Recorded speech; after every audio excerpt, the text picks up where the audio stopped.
This is a book that I love. It's a Kamisaka Sekka book and full of his designs, and they are absolutely fantastic. So what I thought I would do today is do a simple moon shape and add some butterflies in the foreground.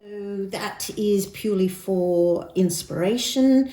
These flowers, by the way, just come up into the moon shape, and the moon is half defined or probably 2/3 defined, 1/3 not defined. So that's Kamisaka Sekka, purely for inspiration. I thought for the butterflies, I'd refer to this classic book. I absolutely love it. Drawing Made Easy. G. Lutz, if you want to look it up. And so this is ways to create the butterfly here and here. And I'm going to follow this really lovely simple one where you do an X.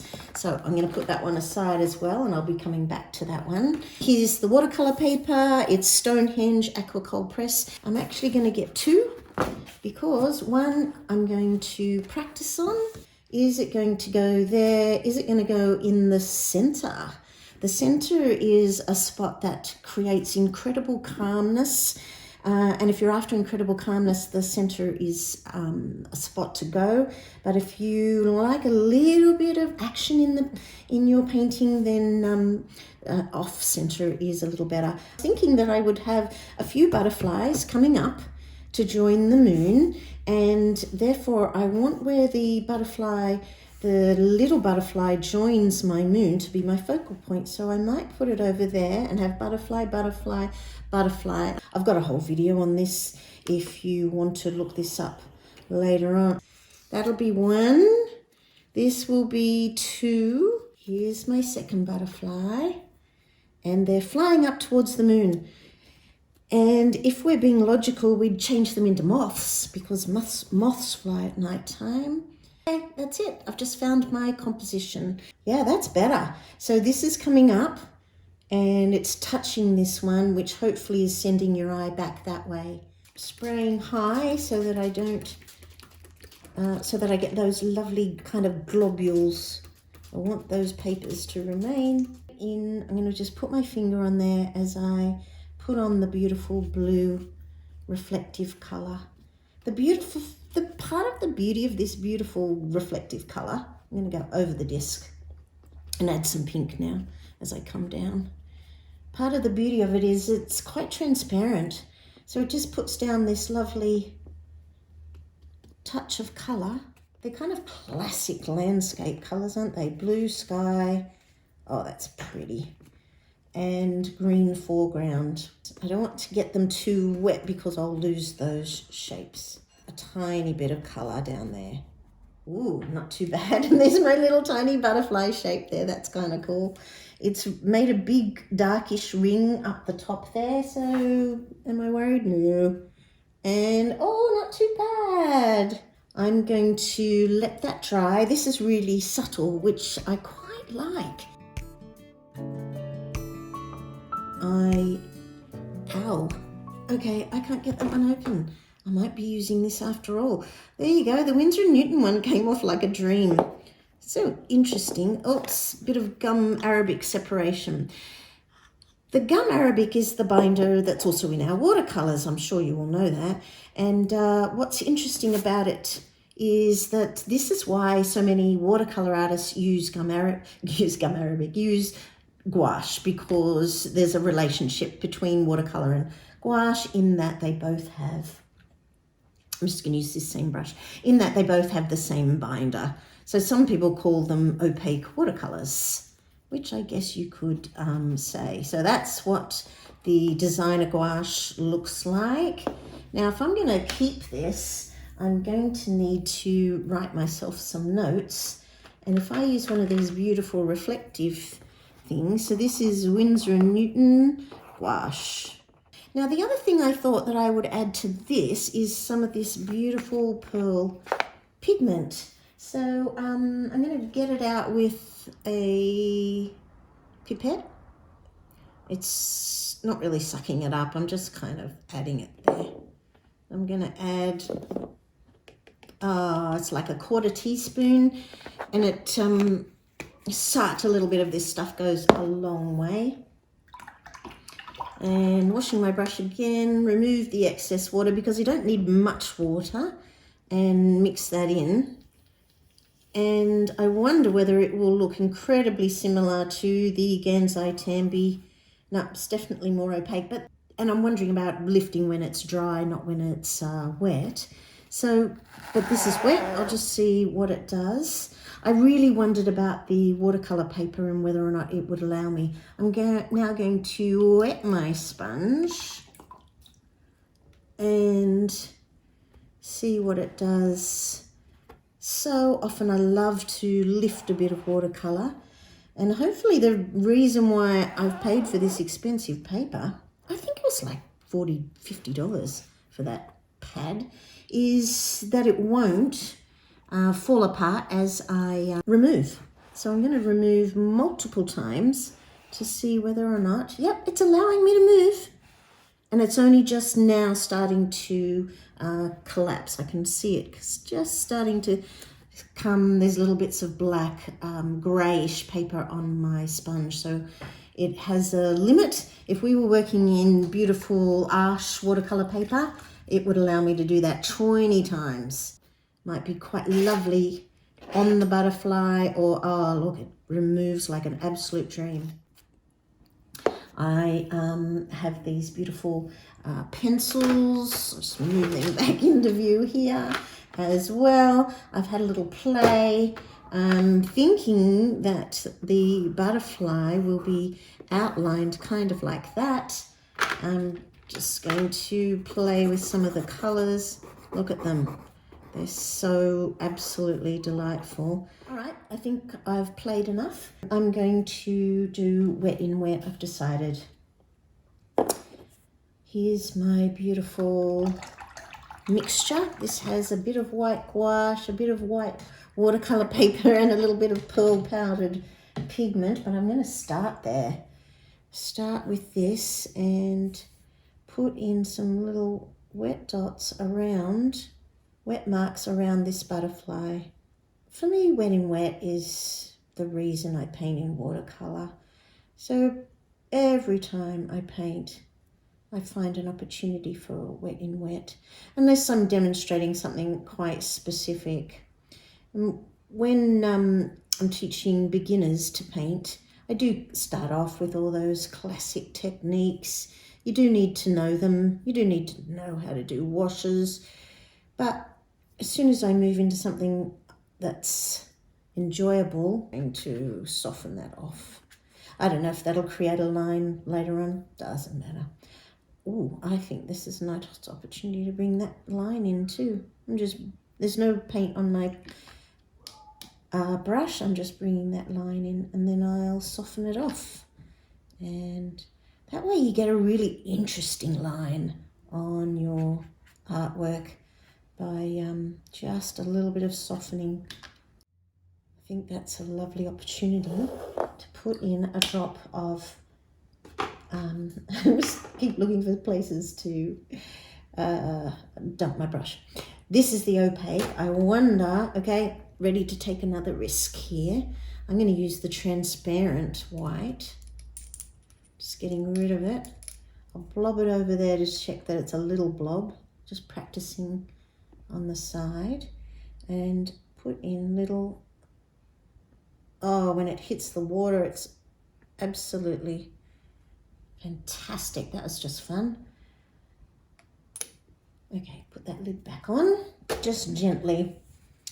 Okay, now I'm going to be doing this antennae and this antennae, but I'm concerned it's going to touch this butterfly. So I think what I'll do is put in some detail in this butterfly, and then I'll do the stroke. No, actually, rethinking that one. I'm going to just take the risk and put in, perhaps I'll make it go through that one. Nah.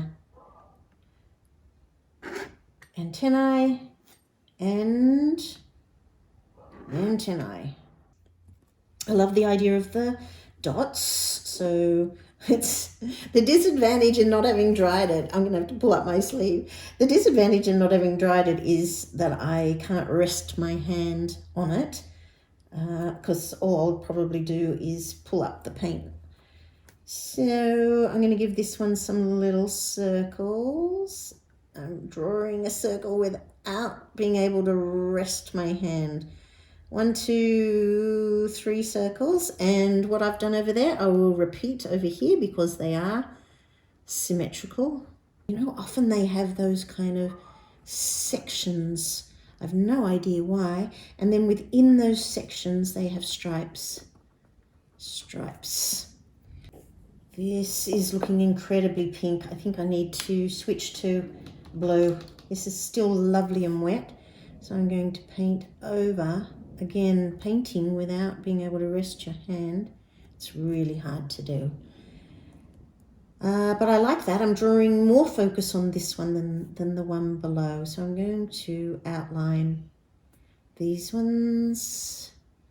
So often those beautiful patterns that you see in artwork are based on beautiful nature patterns.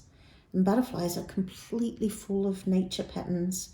I'm going to just add little bits of blue here, and then I'm going to go in for green. Green will look fabulous with my pink and my blue.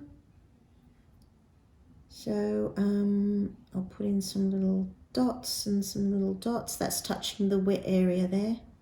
I'm just going to add more dots, getting smaller as I move away.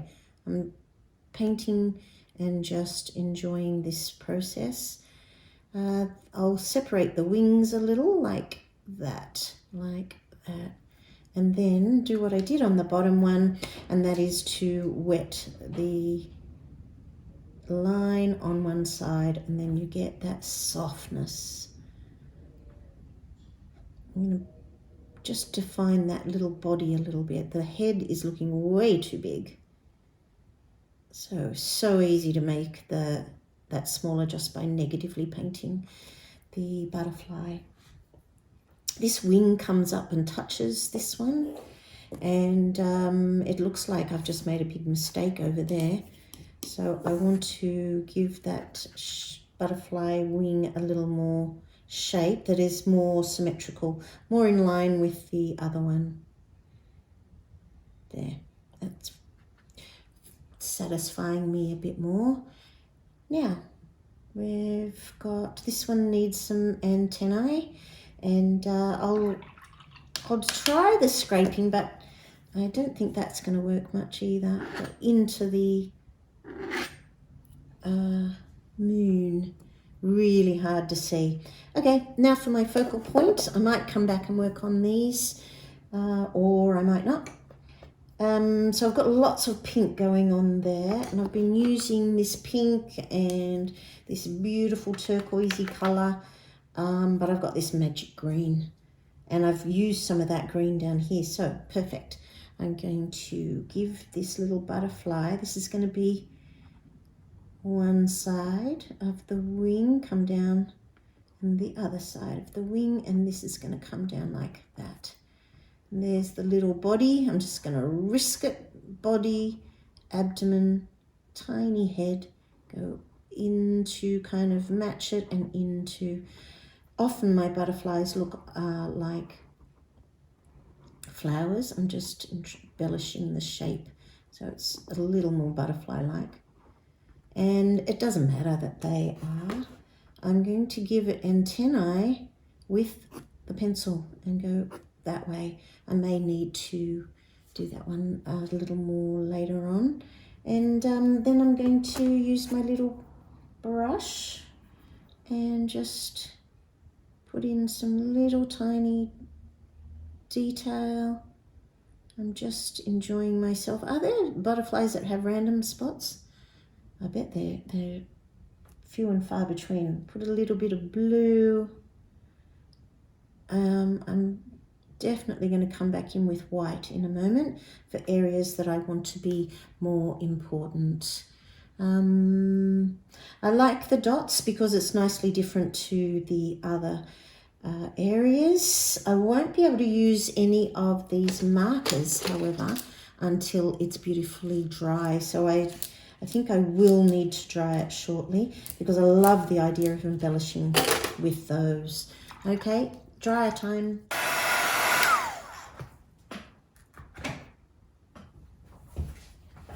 Right, hopefully it's dry enough now for me to use some of these beautiful markers. I've got gold, which really is like adding yellow. Do I want yellow? I think if I add more silver, I've just got masses of silver. And then there's white. So I think I'll start with white. Bit of a shake. I'll test it over here. It's working beautifully. I think I will start by maybe I'll put some, oh lovely, circles down there, get smaller, smaller, circle, smaller, smaller, smaller. I'm gonna risk it. Put in a big one. Put in a big one. And target. Okay, that's giving me the opportunity to go back into these ones. Yeah, it's too wet. The pencil requires me to press too hard. Give the antennae a dot and the antennae a dot. Give this antennae, oh, it's still too wet there for dots. Maybe this one can have a dot and a dot. I quite like that, interfering with the big circle. The circle's now got some marks within it. Putting in these antennae with white is just way too risky. If that line goes awry, that's just gonna look like crap. So I've got this grayish, bluish pencil and I'm going to take a risk there. And that way, if I stuff it up, it's barely noticeable. Okay, more detail on this one. This one's not so wet, so that's good. That paint is, it's really hard to paint on top of that. I like these little bullseyes over here. It's drawing a little bit of focus. So I'll just reduce the focus a little by reducing the amount of contrast. Is that a little better? Yes, it is. Now it wants another one. And so I've gone from white to a subtle colour. I'm going to give it a dot though. In the middle, in the middle. And I've got this beautiful gold. I wonder if that will help if I add more dots. No, I'm doing strokes. Again, I'm reducing the contrast in those circles when I do this. Oh, the gold's sitting on top beautifully. I do love my silver, but there's just a mass of silver over the whole thing. I'm just going to continue going around. Oh, the gold sits so beautifully on top of the metallic paint. That's great. I'm just doing lots of dots and enjoying myself. I think I'll give that further detail and some dots. I'm trying to be conscious of the fact that I don't want to make this butterfly too important. It's got this beautiful space in here, and all I'm doing at the moment is completely resisting the urge to fill it in. Hey Helen, how are you? Loving the granulating effect of the white gouache. Yes, this I think is, you're talking about this granulating effect here. That's an interesting comment. Is it the white gouache doing that? If I bring back my sample, you are totally right. I hadn't really, oh, that's the Chinese white. It's really hard to tell because I've eviscerated the gouache up here. But that is very interesting comment. It's just granulates in that magic way. And I did add blue and pink, and it's such a subtle amount of blue and pink that has turned up. Oh no, the background was completely the Gansai Tambi, I think. Did I dip it in? Uh-oh. Senior moment, dunno. I'm going to embellish that little antennae and that little antennae. Little spots. Oh, I think the gold is great. Okay, this wing is about to be embellished as well. There, it's just a tiny bit damp there, so it's not loving what I'm doing. Give the little butterfly a little dip on its way down, and more dots. I also must try not to do more dots on the background there. Yes, the watercolour paint is the background. Thanks, Julie. So the granulating effect you're commenting on, Helen, perhaps you're commenting about down there. Anyway, I'm going to do more dots on this one, and tiny dots to match the little tiny butterfly that it is. Some tiny dots on its body, and it's a little semicircle for its abdomen, semicircle for its head. Oh, maybe this one can have a little head, I'm not going to give this body any detail at all. Some detail on that body, lots of detail on this body. Trying so hard to leave these blank. Very important to me at the moment. So I am finding, however, that this pink is, it's just dominating in a way that I didn't want it to. I wanted it to create a nice contrast, but it's not dramatically lighter than this. So this might be an opportunity to, because I do want some attention drawn here, but only the amount of attention that's going to lead me into my design. I quite like this one here. It's kind of semi-important, and that's kind of perfect. But I want this one to draw focus and then bring you in. So the pink's just bothering me. So do I use the sponge to create this sponge and remove some? Because that's problematic, isn't it, to go doing that? Do I just draw over it and embellish with the gold and make it pop in that way? Ooh, that's one solution. I could just paint it with gouache, but making that background match, and I love this bit over here. Yeah, I think that's never going to work. I think it's time for a little bit of structure in terms of a plant. I'm going to take a risk and suggest that there's a plant coming in, and I might, just before I do it, go back to Kamisaka Sekka and have a little look at the way in which he, oops, I have to think backwards with this camera. This plant comes up and there's, oh look, some open weave in, but I'm not thinking of painting, I'm thinking just of drawing in some lovely greenery. So do I come up behind come up this way, join this one up to here? Do I allow my gold marker to go in, and then I'll have a little gold here and a little gold there? Yep, right, I've answered my own question. Just gonna commit, just be willing to make a mistake. We'll be able to watch this again, won't we? Yes, we will, Helen, that's exactly right. Okay, if it comes up like that, I don't want any mark on this butterfly. I want it to go behind because I want the butterfly to pop that little bit further, and I want to knock back this pink. So it's going to start down here, it's going to come up to here, and then it's going to restart here behind the antennae, go into here, into there, and up. And then it's going to get little leaves, oh, goes behind the body.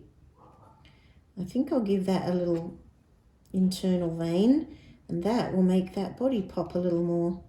Internal vein. So this leaf would come up like that and stop here.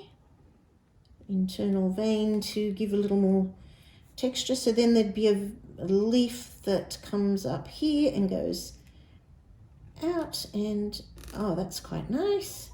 That's that leaf there. Internal vein,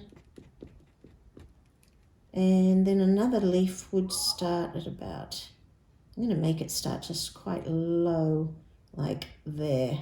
I know that's not logical, but I want it to because I want to cover the pink. Oh, okay, is that improved? It's not really knocking back the pink as much as I would like, but I think it has assisted the design. So I'm going to continue with the leaves. Comes up here, and I'm going to get these leaves to go a little smaller. Vein, vein, vein. Another leaf, little tiny one. Vein, vein, vein. This is just fun, by the way. I love these Posca pens. Little tiny leaf that goes behind there. Tiny little leaves, tiny. Oops, the gold has picked up some paint, so it's not. And on the end of it, I'm going to do some little dotty shapes. Oh, should I continue going in? No, that's enough. Stop there. I'm going to give this some more detail. Little tiny bits over there. This some more detail. I did intend to use more pencils, but the wetness of the paper is interfering with that. Having said that, I immediately want to... Oh, that's better. Lovely. Okay, how's it looking now? Sometimes these things just look like a right raw mess. And then I come back later on and I'm like, no, it didn't. It's good. I don't know that I want more than one leaf thing. Oh, but it could separate out, couldn't it? Often branches do that. So perhaps here comes out this other one and it's going to point. So this could have little leaves. Again, I'm going behind the, oh, and I'll colour them in. Behind the antennae, and that's going to make the antennae have more importance. I'm really enjoying that aspect of this idea. Perhaps, oh, I can see what I've done there. Just fix this little one here. It goes there. I was thinking that's part of that butterfly, but that's actually just a mistake, I think. Doesn't matter. Keep going up here. These ones are getting filled in. These ones are getting filled in. Filled in. And now I'm going to go to little tiny ones. Little tiny. And the same, I'm going to repeat this little dot shape. Oh, I really appreciate you putting thumbs up on it. It just makes a world of difference to me. It's like a little lift to keep going and that I'm on the right track, all that kind of stuff when you start to second guess yourself. So I really appreciate it, guys. I'm going to make that. Oops, I just started to colour in the wrong bit. Just trying to save the day on that little leaf. Yeah, so if I colour that in, that will make the side of the... It doesn't colour in well. I'm going to colour in this side. It's brilliant at lines, but I don't know that I think it's brilliant at... Put some dots in there. Okay. Oh, that gold has really helped. I feel like it's really leading me in. Oh, Helen says, could I put some blue over the pink? Absolutely. If this was normal watercolor paper and I'd masked these out, then yes, I could. And it wouldn't be a problem, but oh, okay. Yep, you're right, Helen. Let's take a risk. Let's get the smallish, I've got a smallish quill. It's a 00. I'm going to wet it and see if I can get this blue going, and it will certainly turn it purpley and glaze over. I want to fix the line, I want to outline it, I want to do all sorts of stuff, but it will not help. This is just my way in. Okay, I'm saying it out loud, and now I'm going to soften that little bit. So I have goals, and then what does it matter? It's painting, softening all those little bits where that's where the paint went under the the paper stencil. It's really hard to talk and paint at the same time. Blue makes everything better. Couldn't agree more. Blue is such a go-to colour for everything. I'm really enjoying the little gold embellishment. And I enjoyed that I made it go off to the left there. Is this dry enough? I think that needs a little more work, a little more gold, but I'll just let that dry for a minute. I really quite liked the little dotty things I did with the at the end of the branches. That was totally taking a leaf out of Kamisaka Sekka's book. I'll just show you him once again in case you want to look up some of his art. And also worth looking back at the inspiration. There's that, the difference in tone between this tone and that tone is very subtle. I mean, if this is tone 1, this is like 2 or 3. That's quite beautiful. What I've done is something completely different. I was going for a big contrast.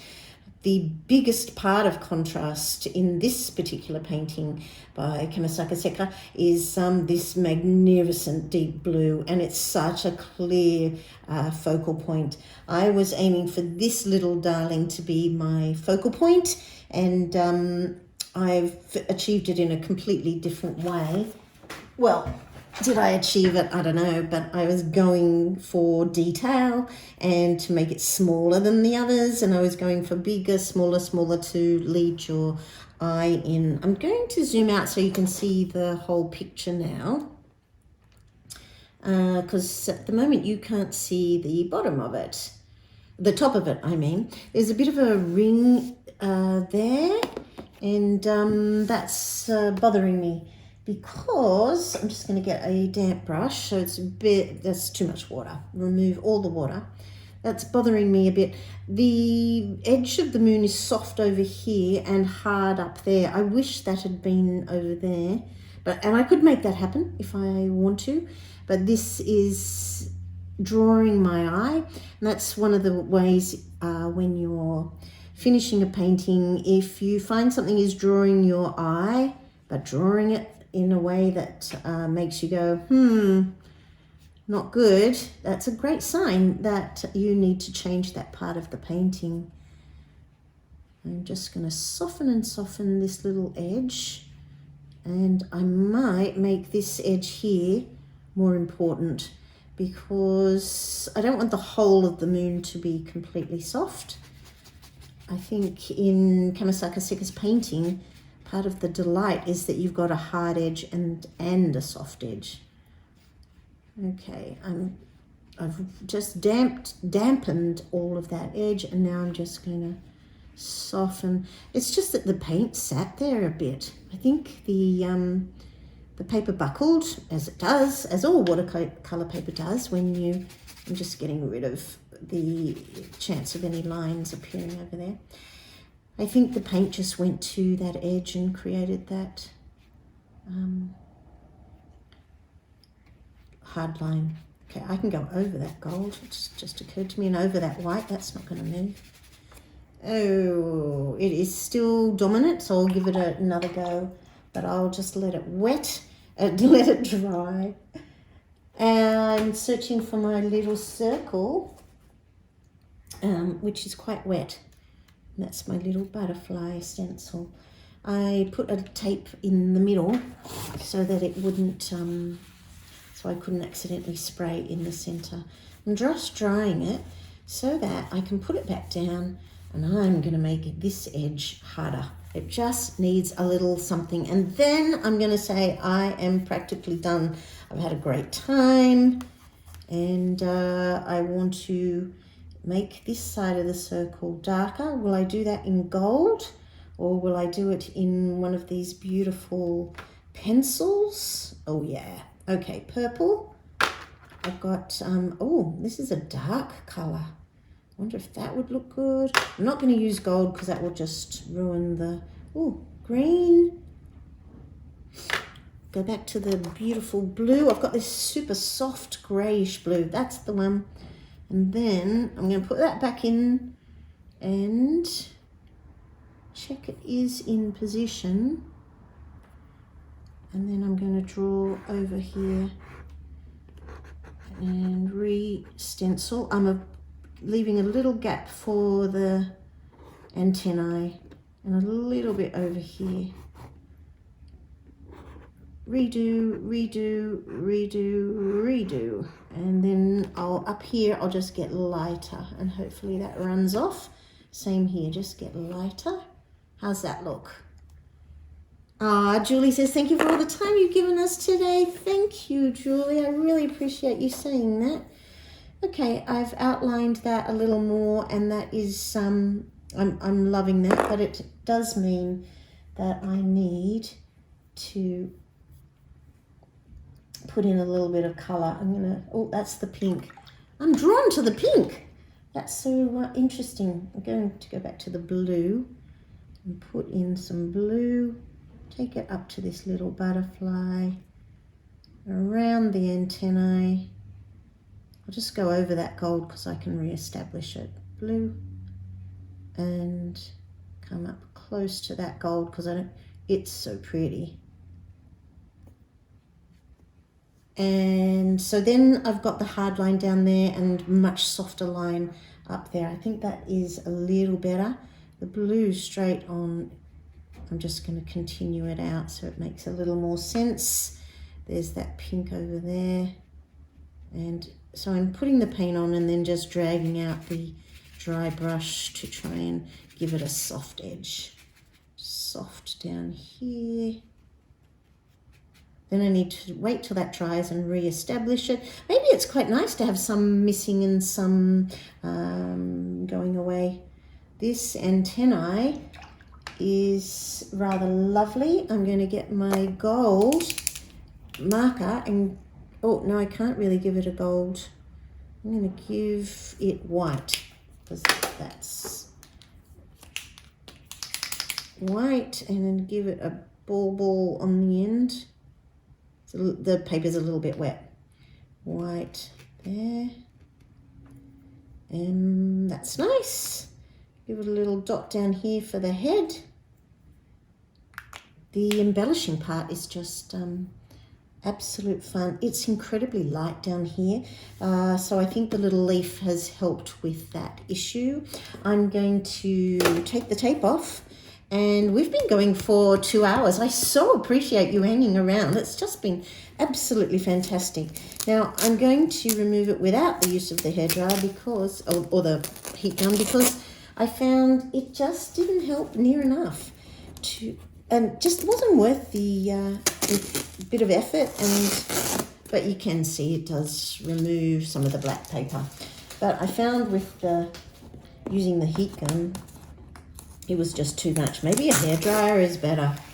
It peels off like a dream, that's for sure. But it is giving, oh, there. All right, does it look all right, or does it look like a big mess? I think that I'm going to just take another enormous risk, and I've been resisting it the whole way. Oh no, this pen's all crappy. I'll just get it working on a piece of paper. Here's my little butterfly. My silvers at the end. Just see if I can get it going sufficiently to, okay. Yeah, look at that line, it's horrible. Oh dear. Silver, crap. I need a new silver. Okay, it has to be gold, or it has to be white.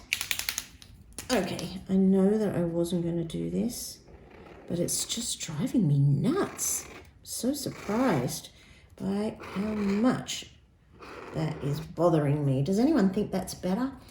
Viv says, I love it. Doodling is very, isn't it? The doodling is where the joy can be, where you start to go like this and just enjoy the process. Now I did outline, but I also did quick lines that hopefully don't look too, what's that word? Looks too, oh, okay, that is better.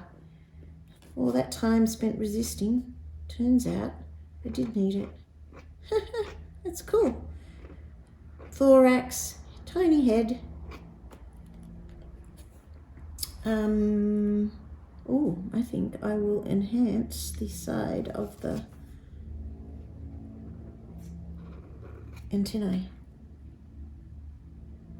Okay, I do like that there's this space leading you quickly up to here, and perhaps your eye goes up too quickly. Definitely not looking at this one very much. It needs a white outline as well. And then if I'm lucky, I get a big contrast up there of the, I'm going to give it bigger antennae. Has that worked? Oh, its head's there, not that. And there's its body, thorax, abdomen. Hope I'm saying theirs right. Love the idea of using black paper. Uses the other side of your brain. It does. It's like this brilliant exercise in thinking differently about watercolor. In fact, the funny thing about your comment, Ellen, is that I think that's what it says on the front of the pad. It says, I'll try and put it on an angle you can see it, like that. It's time to rethink everything. Instead of building up shadows, you build up light. Welcome to an exciting new world where watercolors, acrylics or pencils transform negative space into positive. Day is night, black is white. Is that not a brilliant little thing to have on the, maybe that's why I've continued to buy this black paper, that particular brand. It's probably just that it comes up on my feed because, you know, all that incredible purchasing online, they just keep sending you stuff that you know that you'll want. So contrived, that's it. I don't think it does. Love the extra. Yeah, it just really did need the white marks. That was so interesting. I think it is much better, much better. You know, there's 15 things I'd change about it if I was going to do it again, but that's okay. This was one that I decided not to over prepare like I normally do and to make more mistakes in front of you guys, because I really think that you learn a lot by being confronted by the mistake and then working out how to resolve it. And I'm sure all of you would have had different ideas about ways in which to resolve it. But hopefully that was helpful. Thank you so much, guys. Oh, this is dry enough for me to sign. I think I'll sign it in. Oh no, gold. Add some more gold. The gold was so beautiful to put on. I'm going to sign it over here and sign it as in an arc. I'm going to sign it quite large because, the beauty of a pen is that you can just sign your name so quickly, unlike a watercolor paint. Julie says the art of problem solving, isn't it? And mustn't that be one of the best reasons why, as you get a little older, which is certainly me, that painting is brilliant for your brain, because you just problem solve non-stop, particularly when you jump right in and then you go problem solve, problem solve. I did my signature in quite a large gold because I felt like this little area wanted something and I didn't want to add another leaf. So another little problem solved. Thank you so much, guys. Thank you for the thumbs up. Thank you for commenting as well. In the meantime, I'm going to continue making more watercolor videos and do experimenting. Thank you so much, guys. Hope to see you all next week. Bye.